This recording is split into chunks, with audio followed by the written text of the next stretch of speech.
What's up, everybody? In this episode, we'll be talking about all the different news in the MMA world today. Sean Strickland is the UFC champion and other stuff. Check it out.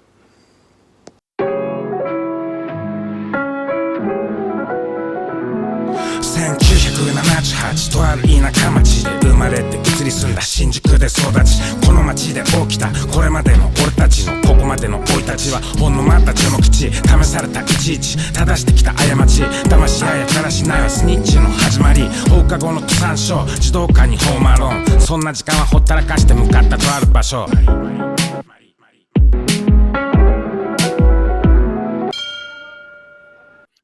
What's up, everybody, and welcome back to the Yamatodamashii podcast.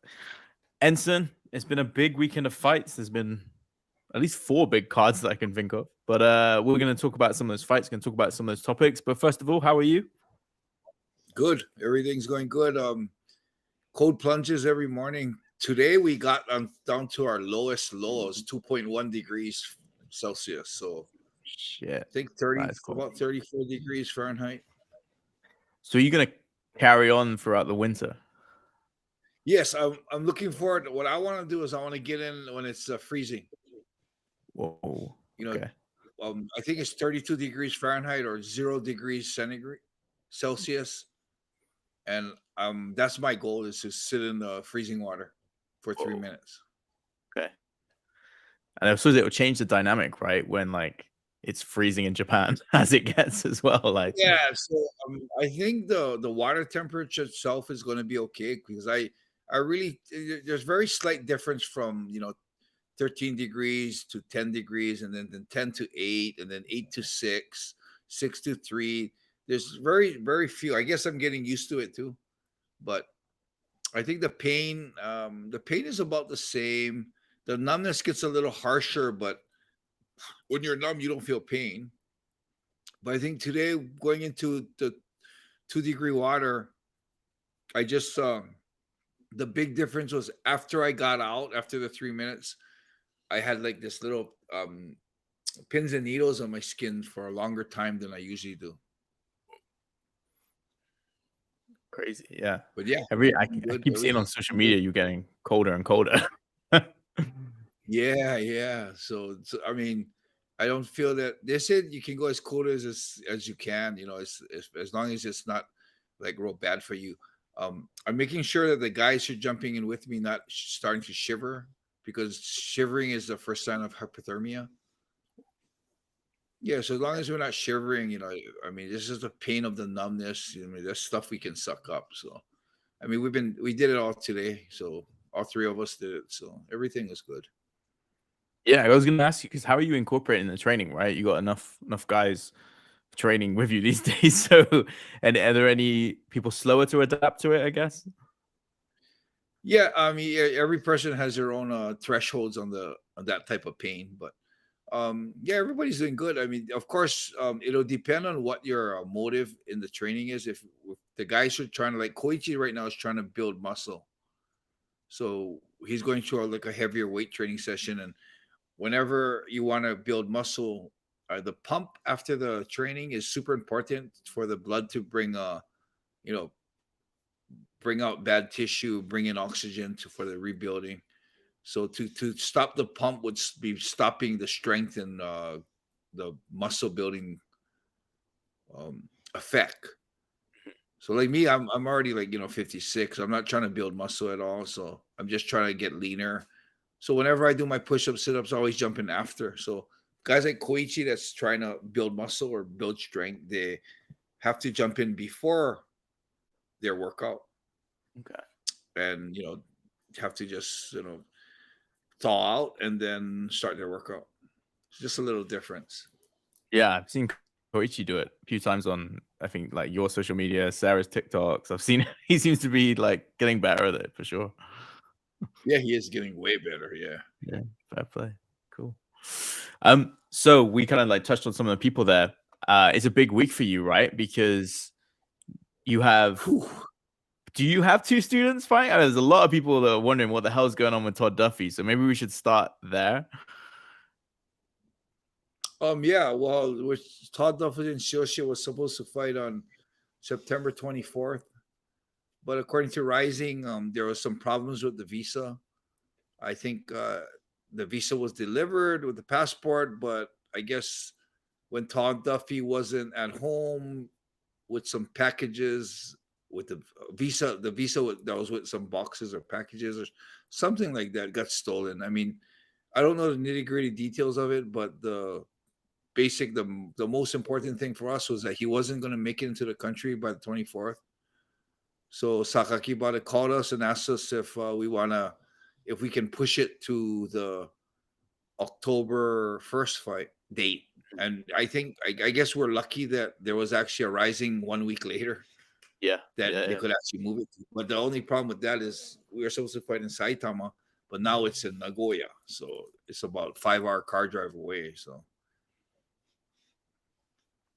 Yeah. Yeah. It's a bit of a change of plan, right? And do you know anything about whether he's on track now to Japan, or did they sort the visa out? yes, the thing is, I kind of looked into Todd Duffee, and I noticed that he's put out of a lot of fights for various reasons, maybe injury, or I don't know if sometimes you don't know what the real reason is, but that was one of my big worries about booking Todd is I hope he comes. And when Sakaki Bada them called me and said that Todd's not going to make it to the country, my first thing was, holy fuck, the fight's off.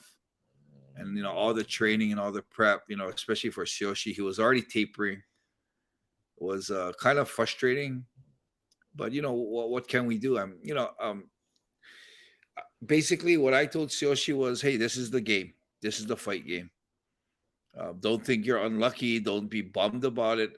I told him, get used to it, because you watch the UFC, it happens a lot. You got fighters that got to change their opponent they've been training for 3 months. All of a sudden, boom, a totally different fighter.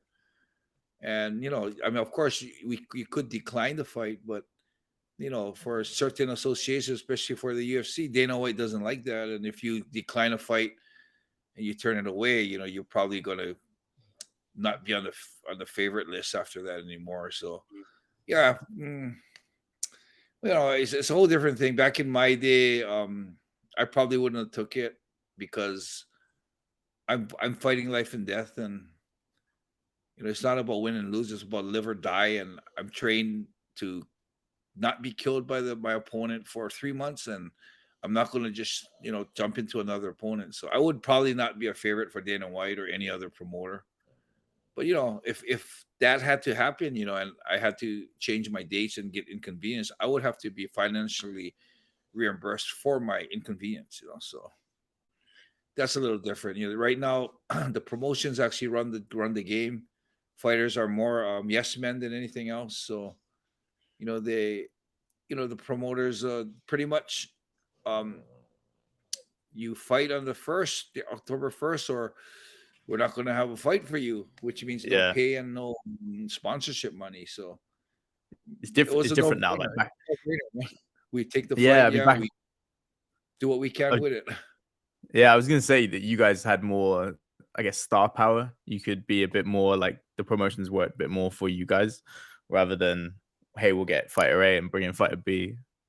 Definitely felt like you guys had way more power in the negotiations. I did ask them if they could find a replacement opponent so we could still go Yeah. on with the fight. But 1 week before the fight, not many people. There's not many heavyweights in Japan. 2, there's not Yeah, going to be many people that's going to want to take someone like Tsuyoshi in a week. I can see that. Yeah. So I mean, now is the big thing is I hope Todd makes it to the flight and makes it into Japan for the first, because I really don't know what's going to happen if Todd doesn't make it in and the fight gets canceled, because we had a long training camp. So she spent a lot of money on the training camp. Yeah. And so I don't know. This type of stuff isn't in the contract, and I'm not sure if Shoshi's in that stance to play hardball with RIZIN right now. So it'll be pretty much of a little bit of a whoa, what are we gonna do? But Yeah. yeah, I heard, fingers crossed Duffee comes in and we get a good fight together. So we'll see. just for reference, we're recording this Monday night Japan time. So if anyone sees any updates by the time this gets up there, you never know, right? So Yeah, right. Yeah, after we post this, it'll be like, hey, he made it, or what are you talking about? He didn't make it, yeah, or you know. you never know. Yeah, it'd be interesting to see, right? Because I hope RIZIN has a backup, but it's an awkward one, right? Because you know, in the UFC, sometimes what they'll do is they'll have that sort of backup fight, and they can always change it around.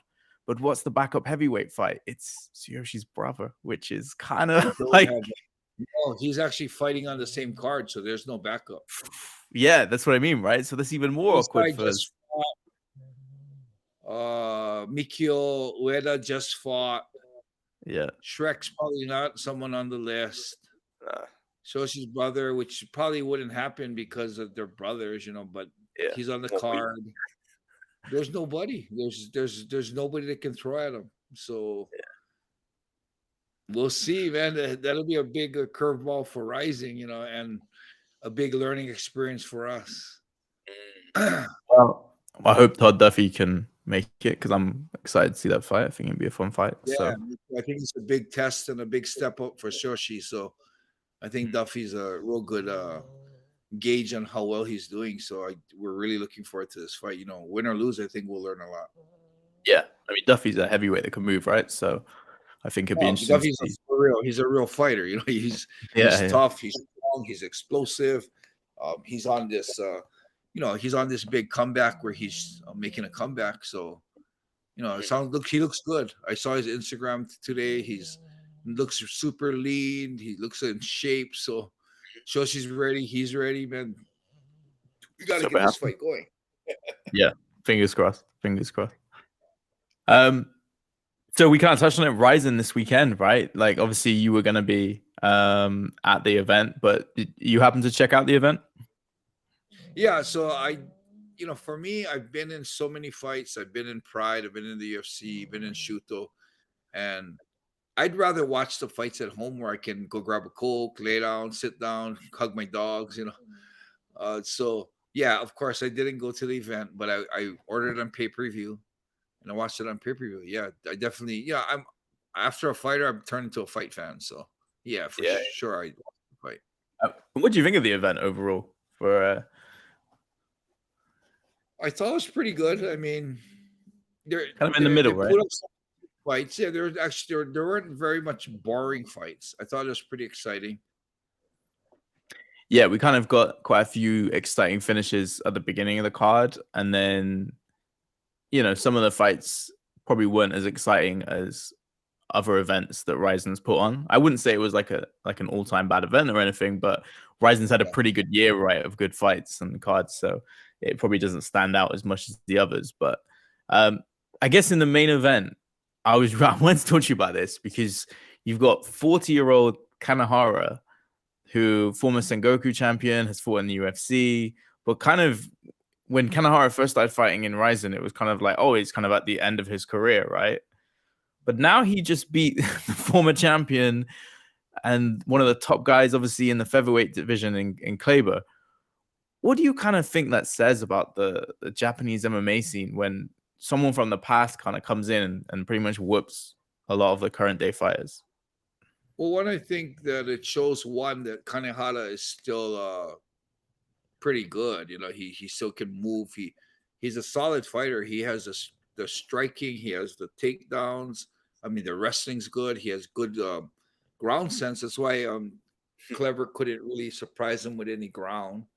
I mean, he took Kleber down, and he actually dominated the ground with Kleber. So what I thought of that is rather than it showing a dent in the whole MMA scene in Japan, I kind of thought that it showed a lot of holes in Kleber. I mean, his ground is superior, but if you know ground and you know how to defend the triangle or the armbar, if that's his bread and butter and that's what he always goes to. As a jiu-jitsu guy, there's certain points that you just got to be careful, and it's not that hard to defend from the triangle or the armbar. So I think it was good for Kleber. I think it showed Kleber that he had to, his game was not enough. Yeah. and I think it helped him. I saw an interview of him, and he's totally like understanding what happened, and he's saying that he lost to a better man, and he said he's gonna fix up his holes. So I think if anything, that loss for Kleber was the best thing for him because I think we're gonna see a better Kleber come out next time. Yeah, no, I agree, right? Because he pretty much neutralized him. You know, he beat him in the stand up, he beat him with the ground, so he's gonna have to rethink everything and come back. And like you say, it could be like the best thing that happens to him to I prepare think him it for will be. fights. Kleber's a warrior that he'll come back, and especially Yeah. with the guys at Bonsai, they're good Mm, guys. They're like you got Souza, and you got the brother. You got Misaki. I know is with them too, and yeah. Misaki's a warrior. So they're in good hands. Kleber just got to go back in the gym and just work out, iron out the crinkles, and come right back. I think he'll be right back. Yeah. He'll do He's back. good. Yeah. The rising featherweights though, it's like all over the place. You got Chihiro knocking out Pitbull, but then Mikuru like losing in quite embarrassing fashion against Bugard. So it's all over the shop right now. Like It I'm is. excited to see the title fight in Azerbaijan, but yeah, I who mean, knows? I think that's pretty much MMA, man. Look what happened in the UFC just recently. Yeah. It's true, right? Everything's kind of Yeah. all over the place. Um, any other performances on the card? I mean, some of the I think fights. Yeah, sorry, I go on. like the fight with I don't know who he fought, but Erson, Yeah. he did good. He He did. was standing there in the pocket. He fought hard. I mean, when I saw that, I said, "Who? This is a totally different Erson." Yeah, And that Erson fighting the way he fought, I think it's going to be some crazy improvements, man. I'm kind of looking forward to what's going to happen because he's not afraid to be hit. Mhm. He's standing there and his striking's dangerous. Of course, we know his wrestling's badass. So, I mean, I don't know. I mean, it's not that. I mean, if it was only that he got better, then that's a difference. But I see a whole change in mentality. I Yeah, see a whole change in his I don't know, his courage and his heart to stand in there and take that chance that he might get knocked out and just throw down. So I kind of the Erson that I saw in this last Rising, man, has a bright future, man. If he just continues what he's doing, kind of looking forward to what kind of stuff he do. He moves like Nori. He looks like Nori.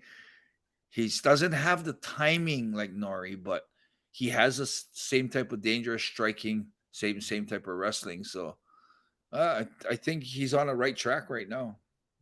yeah. It really struck me actually when they stopped the fight. His reaction to when they stopped the fight, because you could tell he was ready to just go in and keep swinging. Yeah, I thought was totally me. It's not baseball. It's not golf. It's fighting. So you're gonna get marked up. You're gonna get cuts. You're gonna get swelled up. Yeah, I've seen worse. I thought that it was a little premature, especially for Japan. Japan usually lets the fights go a little longer. So yeah, I kind of felt for him that he was upset that they stopped the fight. I thought they should have let the fight go a little longer. I think he was totally fine. Just bruises, bumps and bruises as part of the game. Have you had any contact with him at all? No, not at all. I've actually for first time in a long time, the a couple risings ago, I just so happened to bump into Mew right outside the bathroom, and I was like, "Whoa, hi," So Yeah, that was good because I don't hate them in any way. They're a part of my life that you know made me who I am today, and I'm happy of who I am today. So I've learned a lot. I made a lot of mistakes with her, and it's a chapter behind my life. yeah, And yeah, I mean, for me, I don't want any grudges. I was kind of bummed and I resented Urson in a way that he never came back to me, or even acknowledged me at all. But for me right now, I last time I saw Mew, I said hi to her. And I'm thinking too, usually with Urson, I always felt like man, he should come say hi to me. And I kind of was hurt that he wasn't coming say to me. And I thought to myself, shit, it's a double-edged sword, man. I could go say hi to him, Yeah. So I'm not gonna purposely go find him and go say hi, but I think that whenever I run across him again, instead of just looking away when I know where he is, I might just go and make eye contact and say hi and say "Gambate," fight hard. You're doing good. Yeah. Just bury that hatchet, put it behind me. It's not worth it. Life is too short. I was gonna say, right, it must feel like a long time ago with from When I sorry, was married to you and I was raising Erson, that Yeah. was a long. It feels like a different lifetime. Yeah, it must be what, like 20 years? Yeah, at least, because Yeah. I don't know how old is Erson now.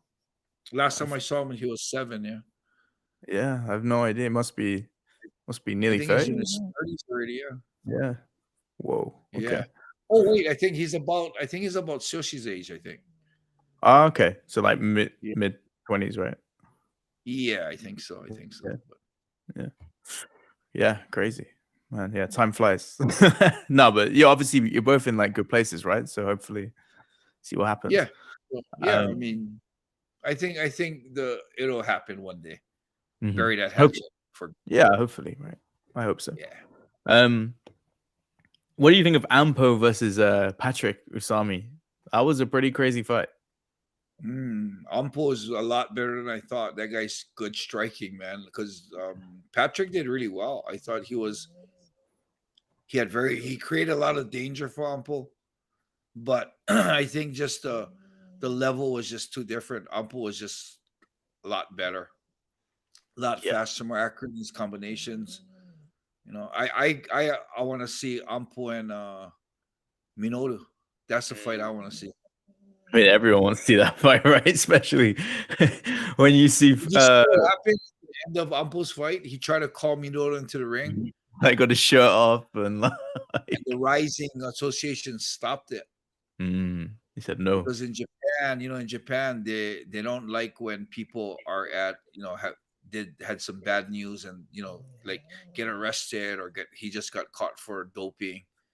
They don't want to put those people in the spotlight, so it would have been real against the Japanese belief to put Minoru in the ring and give him this publicity that right after such a negative situation.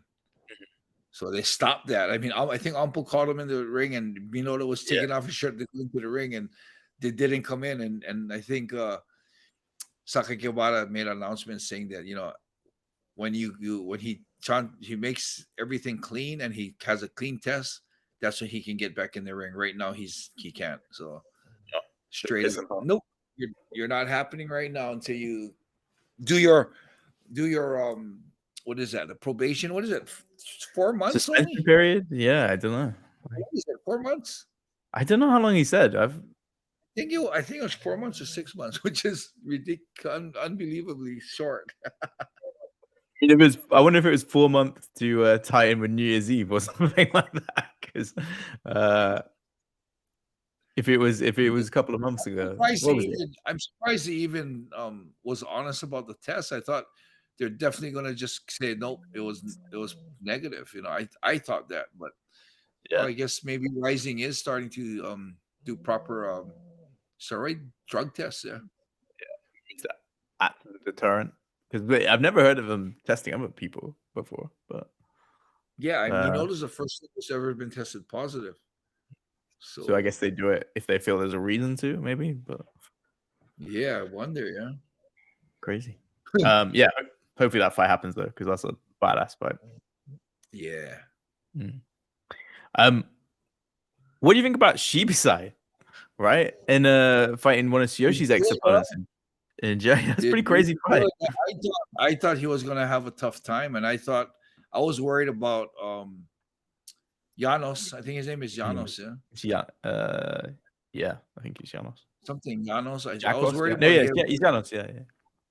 Being too tough and breaking Shibisai. I was afraid of that, but I mean, when the fight was going on, it was a good fight. And then when Shibisai got on the bottom and Janos was on top, and Shibisai started attacking the leg, I thought, oh my god! I was thinking at the time right there, like, oh shit, if Shibisai doesn't finish this, he might just fold. But he actually pulled it out. I was like, whoa, Shibisai won! Like, whoa! So I kind of got excited because we did a lot of training with him. Oh, really? That's cool. Yeah, Tsuyoshi. That was one of the guys that Tsuyoshi used for grappling and a lot of striking training, and of course they were rivals before, and Tsuyoshi lost to Shibisai, but they come to terms about training together to make each other better. So yeah, he's been like Shoshi's training partner for Roki's fight. He came to train, and he also for Roki's fight, Shibisai came and warmed up, helped Shoshi warm up in the back. Good. And I just found out today that Shoshi actually went down to the RIZIN and helped Shibisai warm up. Oh, nice, cool. Return the favor. Yeah. So there's a good click going there. So Mm. I just hope they don't eventually have to fight. That'll Yeah. suck. It doesn't seem like they're anywhere close to fighting, though. I don't think. Yeah, I don't think so either. There's so much more other guys that's better. Yeah. I think it's more about, hey, let's bring in some foreign heavyweights, right, and see how good these Japanese guys are. Which Yeah. I like that. I think that's good booking, right? I think if Tsuyoshi gets past Todd Duffee, I think there's a number of good heavyweights they could bring in, big names. Maybe Junior Dos Santos, maybe. Let's check that one out there. Ooh, whoa, that'd be a level up. Yes. Yeah. I think so even Greg Hardy would be interesting. Greg Hardy could be interesting. Yeah. Let's see. So yeah, lots of cool names. Anything else on RIZIN? I don't think. Yeah, any other things? Not really. Not that I remember. I thought Horie looked good against Spike, but I thought Horie did really good. I Mm. didn't think Horie was going to even stand a chance. Really, But he wow. stopped the takedowns, and I think Carlisle got a little bit tired towards the end. I mean, that showed. Horie, I thought he was still green. He hasn't really had much experience, but man, he showed a lot of promise. I'm surprised. I didn't think he'd even be a good match for Carlisle. I thought Carlisle was going to walk right through him. Horie actually fought in the UFC. Did he? Albeit one fight and one loss. But yeah, okay. My bad on that. I guess he does have some experience. Yeah, no, it's a long time ago. And I think he was only like on the prelim sort of thing, but he has made that venture before. So yeah, I don't know. He did look good though, and I think he's quite a good name. But then if you remember, he got owned by, was it Vugar? Yeah, I think it was, wasn't it? Vugar just took him down and just kind of had his way. So yeah. So we need to see this Vugar Chihiro fight and see how good, like, Vugar could be the next best thing, right? We just don't know yet. So yeah, we'll see what he does to Chihiro. Interesting. While we're on Chihiro, we were like talking about different topics, right? And you went to touch on his antics in Azerbaijan. Yeah, I don't like it. I know Chihiro. I've met him in Hawaii. He's a super good kid, super nice kid. Not that type of kid to be like that. I don't know if it's RIZIN putting up to doing that, or if his idea of being like a heel and being a dick is gonna bring tickets in or pay-per-view in. But it's disappointing for me that I think that the promoters and the fighters of today is the priority is to sell the fight, sell the pay-per-view, get excitement in the fight. I mean, what happened to honor? What happened to integrity? What happened to classmanship, sportsmanship? Especially the Azerbaijan people are like real. How do I say it? Real quiet, real tough, and they show their strength in the ring. And Japanese people are like that too. So, I guess maybe the opponent wouldn't become the heel, so Chihiro had to like stir it up. Maybe Chihiro's doing that on purpose to try and get in his head, which definitely isn't working because his opponent was pretty much just laughing at him. So yeah, it's disappointing because the traits that I love of the Japanese people are the samurai traits of the quiet and tough, quiet, will just show their shit in the fight type of people. And Chihiro's just displaying this totally like Western behavior of talking and screaming, a Conor McGregor style type of thing. So yeah, for me, it's a little disappointing. Yeah, I'd never seen that side of him before, so it was a bit of a surprise, right? In terms of, I wonder how much of it is Saki Kabara. Yeah, it does look forced too. I mean, Yeah. he's a fighter, not an actor, so it does look Mm. forced. And for It me, never really. it looked kind of Oh, corny, and it yeah, reminded me a bit of the Hawaii press conference. Remember the whole thing with like Ren and the translations and Mika yeah, and Floyd, like just I and think that was totally them trying to create some excitement in it. So yeah. probably same thing happening here in Azerbaijan.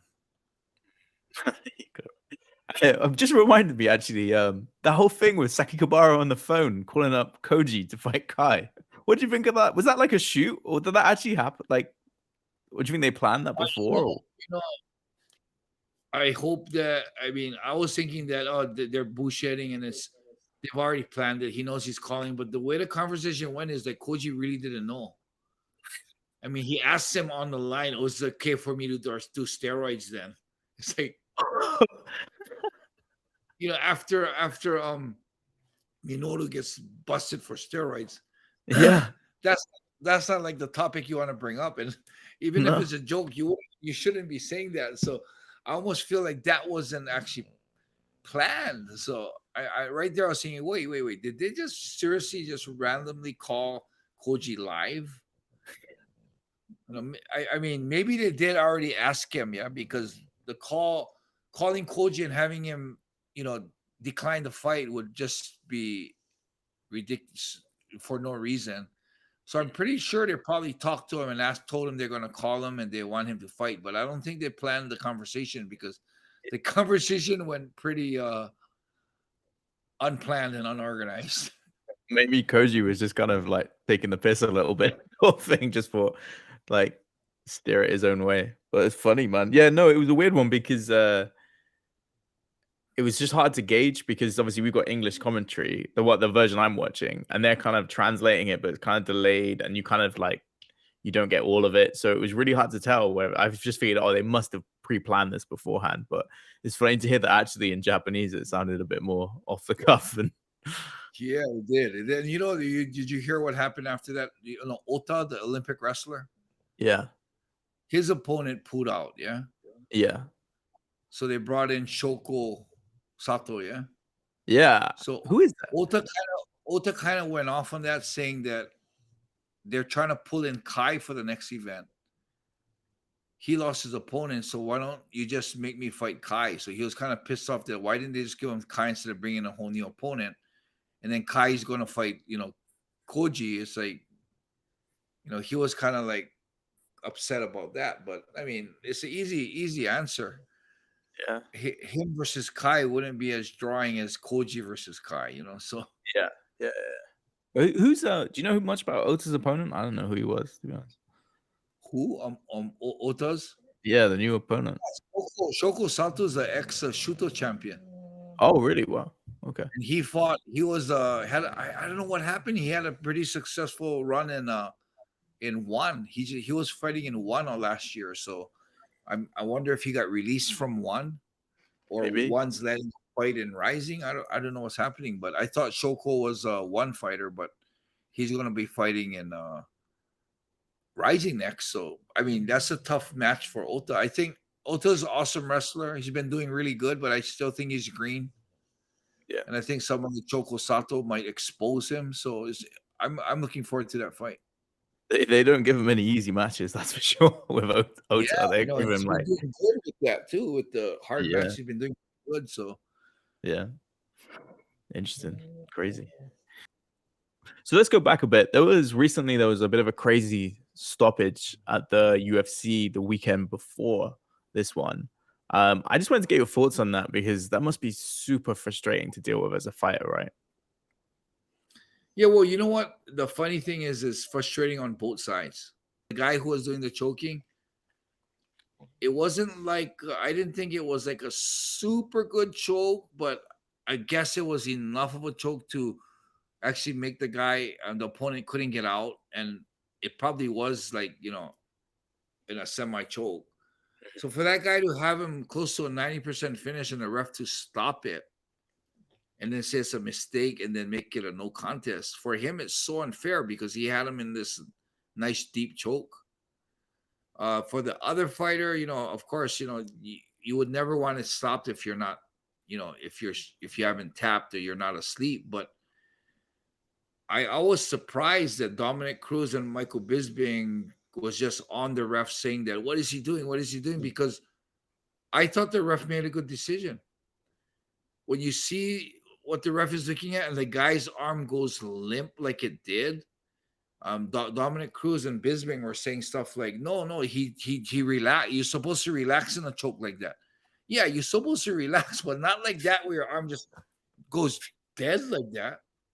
So I'm not saying the guy who got choked out is bullshitting or anything, because when you get choked out, you don't know you got choked out unless you see a video of yourself say, holy shit, I think I did go to sleep.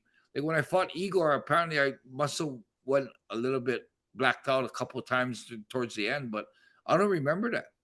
And people were saying, oh, it looks like some of the punches you kind of lost consciousness and came back. But when I saw the video, I was like, holy shit, yeah, right there. Oh, right there too. I could see it. So I mean, fighters also should know that when they're in something that close, they've got to, a lot of fighters will make thumbs up and say, I'm fine, I'm fine. The last thing you want to do is relax and let your arm drop like you just lost consciousness. So I thought that either the fighter did lose consciousness, didn't know about it, or he made a bad mistake and let his arm go limp in such a crucial time that the referee has to make a split-second decision on the fighter's safety. So I don't know. I mean, I've watched it over and over, and the guy's arm went limp. I think he did lose consciousness, and whether it was a brief second and he woke up, regardless, the referee has to make the decision at that moment.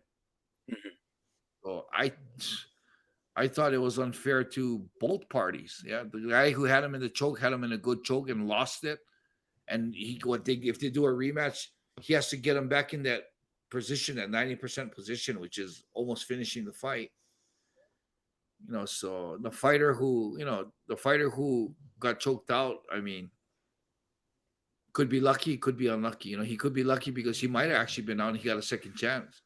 It could be unlucky that he wasn't really out, but I think he might have made the wrong decision to let his arm go limp like that. So either way, I think the ref made the call that is probably the best call to make in that certain circumstance in that split second.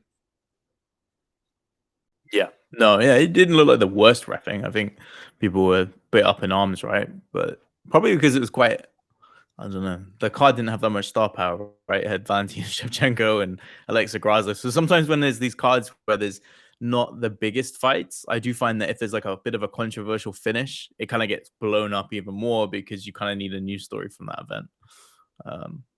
But yeah.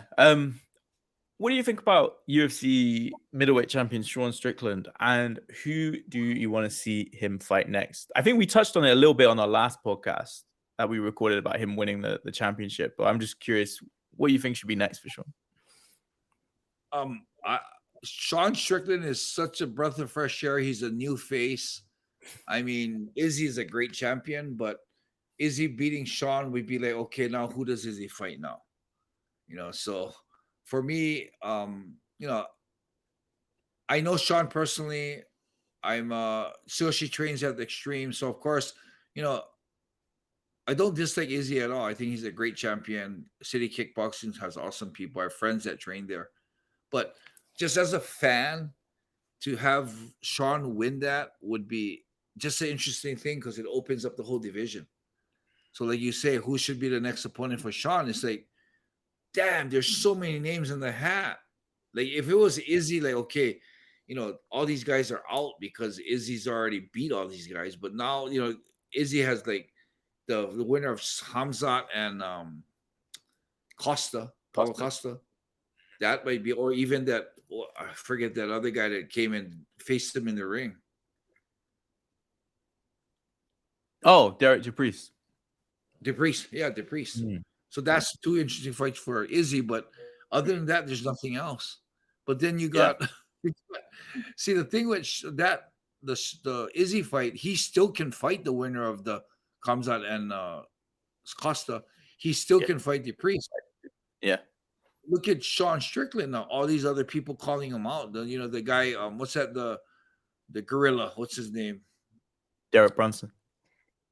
He called him out. You know, there's a bunch of guys that call him. I mean, there's all these exciting fights now because it's Sean Strickland. So I think it's a real interesting thing for the division. I think that Sean Strickland could fight whoever for the title, and then Izzy could fight the winner of Hamzat or Costa, or Izzy could fight DePriest yet. So that still had, you know, whether, you know, Izzy was a champ and fought DePriest, I think that rivalry is so heated up that it'll still bring a lot of people to watch, even if it's not for a title. And of course, Yeah, they need Hamzat would be, or Costa against, you know, of course, if Costa beats Hamzat, Izzy's already fought, so the excitement for that is a little lower than Hamzat beating Costa and then Hamzat and Izzy fighting, you know. So I mean, there's still a lot of interesting matchups. So yeah, it's an exciting time at middleweight. And there's the Bellator champion as well, right? What's his name? Johnny, is it Ebden? Oh, let me Google it. I don't want to get his name wrong. yeah, that's right. He's come out and started calling out. Yeah, because he's really good as well, isn't he? Oh yeah, I didn't realize. Yeah, Eblen. Yeah, Bellator champion Johnny Eblen. He looks really good. So it's almost a shame he's not signed by UFC, because a lot of people think that he could actually be the best middleweight in the world right now. But he trains at ATT with like Dustin Poirier and the rest of them. So it'd be good to see him in the mix as well, because I feel like he would probably be at least top 5. But yeah, middleweight is definitely exciting. But I still just shake my head and say, "Oh my God, Sean Strickland is the UFC champion."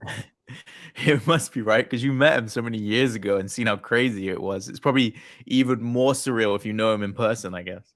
Well, you know, the thing is, I met him the first time. I didn't know who he was. He was a good fighter and he was in the UFC, but he hadn't like had any huge victories or anything that made him stand out that much. So when I went there, I remember he stood out because he's like real aggro.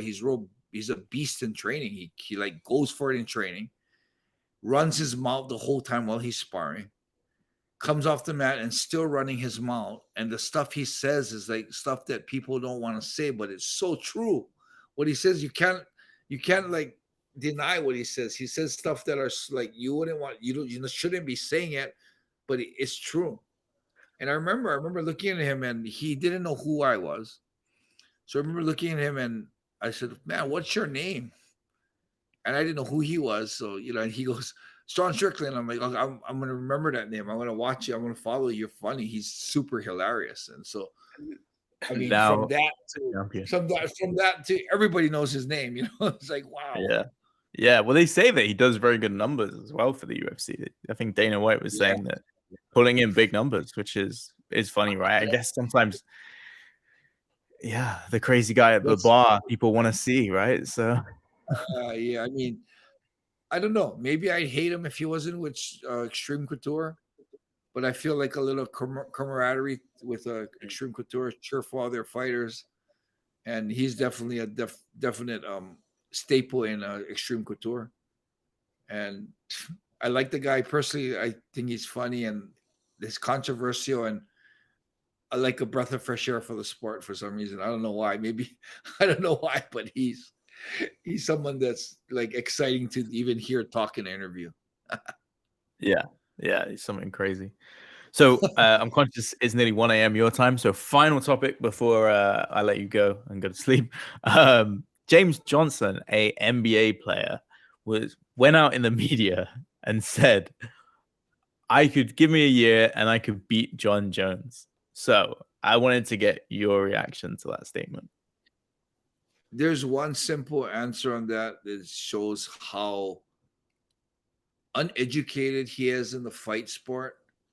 It shows either the uneducated brain, or it shows someone that's pretty delusional, or someone that's just trying to create hype to build his name up in the media. I don't know what it is, but I mean, when I heard that, I'm surprised that so many people are actually taking notice and talking about it, even to dish the guy. It's like, for me, when I first heard it, I kind of just shunned it and just was kind of laughed and said, "Oh my God, this guy has no idea," and that's it. But to see Cormier talk about it, to see all these, I think Shell talked about it. A lot of these podcasts talked about it. Now I was kind of surprised, like, wow, they're actually like entertaining the fact that this guy said something super, super, super ridiculous. I mean, yeah, it just shows his how I don't want to say dumb or stupid, but I just want to say that it shows his intelligence towards fighting. He has no clue. He thinks he fought on the street, so he thinks, he fought on the street when he was young, so he has more experience than Jon Jones in fighting. That's like I just gotta laugh about it. Yeah. I'm like you. I'm surprised how much traction it got, because it's not even like something you're gonna entertain. He's not gonna like leave his NBA career and become like the amount of money. I think he's already retired. Really? But, okay. Shows how much I know about basketball. So yeah, but still, I don't care if he's retired. He's oh, come on. It's like, give him a year. Get it. Come to Japan. Let's see who can fight. We need heavyweights. I'd love to see him fight Jon Jones and see what happens, Bring him to RIZIN. RIZIN would, if Jon Jones came to RIZIN. RIZIN would do that. Yeah, I bet. Get a checkbook out. Cool. So, I mean, you got a big week ahead of you. You got also Animal Koji fighting Igor Tanabe, right? Man, he's fighting Igor Tanabe. So, Animal's a K1 fighter. Has some judo background, but nothing like the ground of Igor Tanabe. So yeah, it's gonna be an interesting night. Got a strategy at hand, and he's doing really good with it. I think he's gonna do well. Are you gonna be in his corner for that fight as well? Yes, I will. Nice, double duty that night. Wow. Yeah, 2 for 1. Potentially, yeah. So you're going to go in no matter what. Knock on wood. Awesome. Well, I think we'll probably be back next week then, talking about some of those fights, because it's gonna be a big weekend. And please like, subscribe, share, do all that good stuff, and we'll talk to everyone again soon. Thank you for listening. Please like, subscribe, and share. And if you have any comments, write them in the comments. Right on, everybody. Thank you for watching.